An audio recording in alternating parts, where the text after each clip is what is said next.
There's no need to knuckle your way through diet foods that leave you starving in a calorie deficit.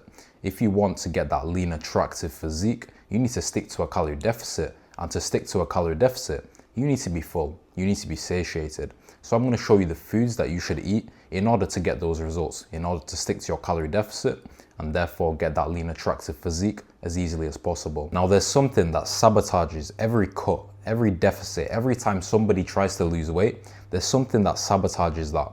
That thing is called hunger. And unfortunately, you can't remove hunger, right? That's always going to be there. It's obviously a biological instinct. It's a protocol that your body needs in order to keep you alive. But there are things that you can do in order to minimize the hunger, in order to basically trick your body that it's got enough food even when you're in a calorie deficit, which by its nature is unsustainable, but we can pretend to make it sustainable so that it's actually easy to stick to your calorie deficit. Now, if you're eating extremely low calorie, then it's going to be difficult to not be hungry anyways. In fact, it's probably going to be impossible. That's why I always recommend a sustainable deficit. Maybe 500 calories is a nice place to start, and then you can go up to like 700-800 calories maybe if you think you have the discipline for it. But me personally, I always stick around 400 or 500 calories because otherwise I literally just get too hungry and it's not possible for me to stay in a deficit for a decent period of time, which is what is necessary to actually lose that body fat and to keep it off for the long term. If you're genuinely hungry, like your body actually thinks that it's starving because you're eating 1500 calories or something as a grown man, then eventually you're gonna get to a point where it gets too much for your body to handle, for your mind to handle, and you just break. You binge. Like, every person only has a certain threshold for willpower and discipline. And of course you can build on that, which is important. But if you're having to draw on a huge amount of willpower and discipline just to stay in your calorie deficit every day, you can see how unsustainable that is. You can see that eventually, pretty soon, you're gonna get to a point where it's too much for you and you're gonna break, you're gonna binge, you're gonna ruin your progress. You can eat back a week's worth of deficit in one day. Absolutely. I've done it plenty of times. You can even eat back 2 weeks worth of deficit in one day. I've also done that before. I'm not even joking. So you need to choose a sustainable deficit. That's going to be the baseline for actually being able to stick to your calorie deficit. Choosing a sustainable deficit that doesn't require too much discipline. I'm not going to say it's not going to require zero discipline. It will still require discipline, but not too much, because if it's too much, you're gonna basically get to your threshold a lot faster, and then that's when the progress resets. So now that we've got the fundamental aspects of a sustainable calorie deficit out of the way, we can talk about the framework for what makes food satiating. Now, as you probably know, food is made up of 3 macronutrients: protein, fats, and carbs. And each of these macronutrients have a specific caloric value. So protein has 4 calories per gram, fat has 9 calories per gram, and carbs have 4 calories per gram also. Now, the most satiating macronutrient out of all of these is protein. Protein by far. Your body releases a lot of leptin when you eat a food that's high in protein. Leptin is the hormone that makes you want to stop eating. That's when you eat a food that's just basically fat and carbs alone. You don't really scratch that itch, you know? You eat it and you feel okay for like 30 minutes, but then you kind of want to snack again because you've not really given your body what it needs. And on the inverse of this, if you eat a food that's just pure protein, let's say for example chicken breast is basically just protein. If you eat just 600 calories of that, which is 150 grams of protein right there, you're gonna, when you get to those last few bites, you're gonna be like, I don't really want this anymore. You're probably not gonna want to eat chicken breast again for a while. That's because the protein is very filling, very satiating, and tells your body to stop eating. Foods that have a lot of volume are gonna be good as well. So that's basically any fruit or vegetable that you can think of, with a few exceptions, because the water is going to fill your stomach physically, which gives you like a nice satisfying feeling, and the fiber is going to do the same, but also extend your fullness, make it so that it takes longer to digest that food, therefore extending that feeling of fullness. And then fat is very important for staying satisfied and for staying healthy in a calorie deficit. This is a mistake that a lot of people tend to make when they want to lose weight rapidly, drastically, lose that body fat as quick as possible, which is already quite a bad position to try and start your diet from anyways. They cut out fat way too hard, and then that leads to their hormones crashing. That leads to them never feeling satiated as well, because fat actually provides that lasting energy. Like I've explained, it's very calorie dense, so you can't overdo it. Just a moderate amount, for example, 0.4 grams per pound of body weight. That's going to be nice for your hormones and for your satiety. But if you cut it out way too hard, you know, you're doing 20 grams of fat a day, or God forbid 0 grams of fat a day, then not only are you going to feel miserable, you're probably not going to sleep, you're going to feel very bad, your testosterone is going to drop rapidly, but also you're not going to feel satisfied, because when you eat a meal that's low in fat, it doesn't extend the amount of time that that meal is actually processing for. Just like fiber extends the fullness, fat also extends the fullness. That's why if you're having a meal soon before your workout, it would be wise to have a meal that's low in fat, because you don't want to be going into your session feeling heavy, feeling bloated. That's going to lead to poor performance. But after, when you're having normal meals for the rest of the day, then you would have meals that are moderate in fat at least, right? To hit that fat goal, so you're not feeling hungry and you're not feeling miserable as well, because not only does food taste worse when you remove the fat completely, but like I said, it's going to affect your hormones if you do that as well. So the best protein sources I'd recommend for you would be red meat, eggs, fish, chicken, Greek yogurt. I tend to have a lot of these in my diet and they all work well. What I do have every single day as a kind of a non-negotiable is red meat and eggs, because they have a lot of micronutrients inside them. But like I said, all of those protein sources are pretty good for you, all whole foods anyways. And you can use these strategically as well. Like I said, if you're eating soon before your gym session, then you don't really want too much fat. So that's when I'd go for something like fat-free Greek yogurt or chicken breast or white fish. And then after, you know, you have your moderate fat with your normal meals, that's when I'd go for something like red meat and fatty fish and Greek yogurt with the fat and whole eggs. As a side point, I would never buy egg whites to eat on their own. Like, I've never done it in my life. For me, removing the most nutritious part of an egg just for the protein is a little bit insane, and there's better ways to get your protein in, but that's just my opinion. Now, if you're in a rush, like practically day to day, right, the best, quickest, easiest protein source is going to be fat-free Greek yogurt. Bit of honey, bit of berries, and it's there ready to eat, right? Practically day to day, I eat a lot of 95.5 ground beef, and you can get 93.7 as well. That's quick and easy to cook as well. Very simple as well. You don't need to be a chef. And then if you have a lot of time, or if you want to like a set and forget a meal, then if you get like a big cut of lean beef, you know, like a chuck roast or something like that, that's actually not that lean, but like basically any big cut of beef that you can set in the slow cooker, that's going to be nice for you, and it's very tasty as well, and it's very good with the collagen and everything also. So that's something if you have a lot of time and you want something that can be basically left to cook on its own. Now for volume foods, like I said, these are your fruits and vegetables, so the best ones are going to be high fiber and high water. In terms of high water fruits, that's stuff like melons and apples and oranges and kiwis, and berries also have a lot of water and fiber. And then fiber, all included in the fruits, but also vegetables that have a lot of fiber are going to be carrots and asparagus and cauliflower and peas. Those are the ones that I tend to go for. I don't really eat broccoli or spinach or anything like that because it's disgusting and also it gives me like some digestive issues, which I don't like, but you have to experiment for yourself to see what works for you. You can eat massive portions of vegetables for not that many calories, and that's very important to physically satisfy you, but also mentally satisfy you.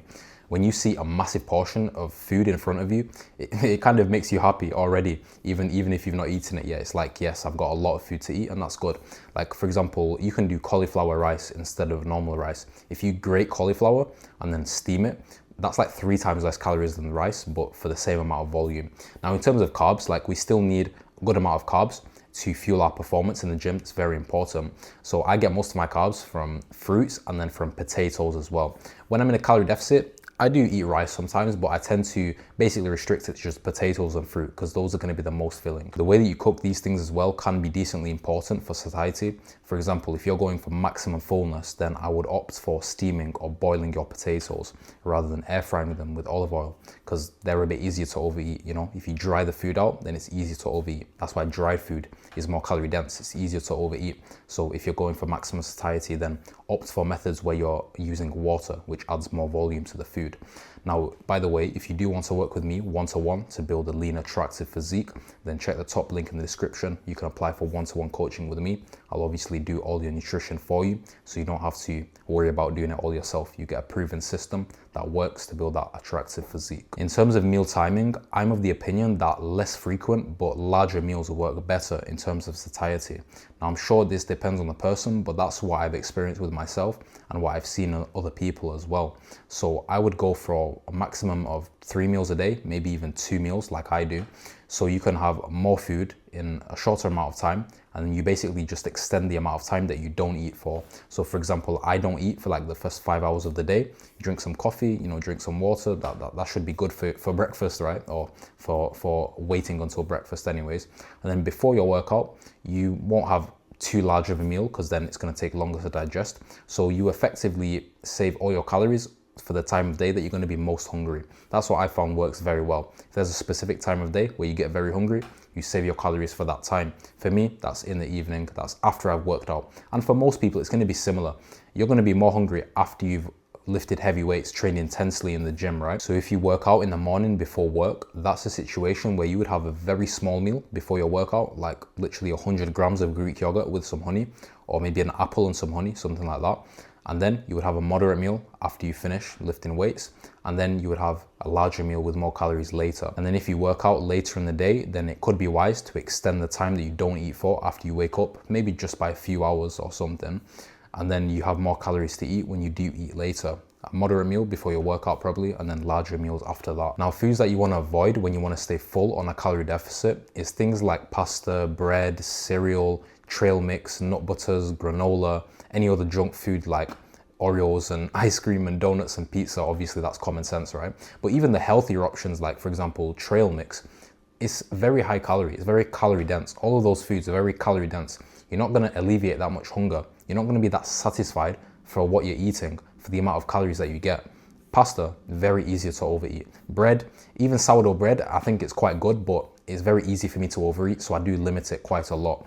Cereal, I don't eat that shit anyways, and all the other foods basically are not good for you in general, but especially when you're in a calorie deficit. Those are gonna be hard for you to eat a moderate amount of. The serving for a handful of cereal, for example, for Cocoa Pops or even just cornflakes or something, right? The serving is like 30 grams and it's 200 calories or something. And the serving for 30 grams is like less than a handful. It's a ridiculous amount. Even kids, like even 5-year-olds eat more than that, right? So when you want to stick to a calorie deficit and be full and satisfied, you don't want to be eating these types of foods that are going to make it harder to do that. Liquid calories you should avoid as well, because drinking something is not going to satiate you to anywhere near the level as eating it will. So for example, smoothies, juice, even protein shakes, I don't recommend whatsoever. You should eat chicken instead if you want a quick protein hit. Greek yogurt, right? If you want a quick protein hit. If you drink the protein instead, then it's gonna digest rapidly through your system. It's like 30 minutes for a whey protein shake to digest versus a couple hours for a chicken breast. For your liquids, black coffee and green tea have caffeine, of course, which is an appetite suppressant. It's gonna make you less hungry. Just drink them in the morning so that it doesn't affect your sleep. And then water, of course, you need to stay hydrated, and it's actually going to fill up some space in your stomach as well. Sparkling water is good for that also. And if you have some type of craving that you want to get rid of, flavored sparkling water is pretty good. Grape flavor, raspberry flavor, strawberry flavor, any type of flavor that you want is out there, right? And it's like 5 calories for a liter of it. So you can get some type of satisfaction out of it for basically no calories. If you're going for my recommendation of eating larger meals less frequently, then something I found works well is just eating a piece of fruit in between those meals. If you have like a craving or you just feel a bit hungry, you want to eat something, just wait as long as you can. Let's say you're eating a meal at 1 p.m. and you're eating another meal at 6 p.m. Wait as long as you can, and then just have like 1 apple. And really savor the apple, right? Like really take in all the flavors, really chew it, like take 5 minutes to eat the apple, right? I'm not joking. And you're gonna find that it actually satisfies you more than you think. It's only 50 calories, so it's basically nothing, right? And you can do that, even 1 or 2 a maximum, right? And then you have enough calories for your actual meals, but you don't feel like you're actually starving in between. So that's something that works fantastically. Walking, just getting your steps in between your meals, before your meals, after your meals, like as much as possible during the day, is gonna increase your non-exercise activity thermogenesis, which is basically the amount of calories that your body burns whilst not doing exercise. So that's walking, that's washing dishes, that's reading a book, whatever. The amount of calories that you burn whilst not intentionally burning them, like through exercise or through lifting weights, whatever it is. So get your steps in so you can eat more calories, so you can eat more food. And then once you incorporate all the high satiety foods and you've got more calories to eat, it gets pretty simple to eat in a calorie deficit. For example, I'm in a 500 calorie deficit every single day now, but I'm eating 2,500 calories. That's some people's maintenance, but I'm losing weight very consistently eating 2,500 because I do 20,000 steps a day. Now, I'm not saying you have to do 20,000, but if you can just do 10,000 and you can eat like 2100, 2200 calories maybe. Obviously it depends on your weight. I don't know your situation, but it becomes very simple. Increase your baseline level of activity and you can eat more calories, and you obviously do the highest satiety food strategies as well. And it's not that difficult. You don't have massive cravings because you're eating enough food for your weight. Once you can figure out how to eat properly to lose weight sustainably and actually feel good doing it, everything gets so easy, and you can transition to maintenance very easy as well. If you're 20% body fat now and you want to get to 12%, and you can figure out your diet and all the habits and everything you need to do to get there easily, once you get there, then staying there is going to be very simple, because you've not killed yourself to get there. Basically, you've not done something crazy, some crash diet to lose as much weight as possible, as fast as possible. You've actually figured out the habits, the methods of cooking, the methods of eating, the timings, everything, all the small little optimizations that you can do. They all add up and allow you to lose that weight effortlessly, which transitions into maintaining that weight effortlessly. Make sure you can get all these things in place, get all the habits sorted, so you can do that, so you can build that lean, attractive physique. You can drop that body fat and start looking way more attractive, start looking way better. If you want help from me personally, from me directly to build that attractive physique, help with the nutrition, and then obviously help with the training as well, check the top link in the description. You can apply for one-to-one coaching with me. I'll do everything for you. I'll figure everything out for you, make you a plan so you can actually stick to your diet, you can stick to your training, hold you accountable, get the physique that you want. Top link in the description if you want to look sexy.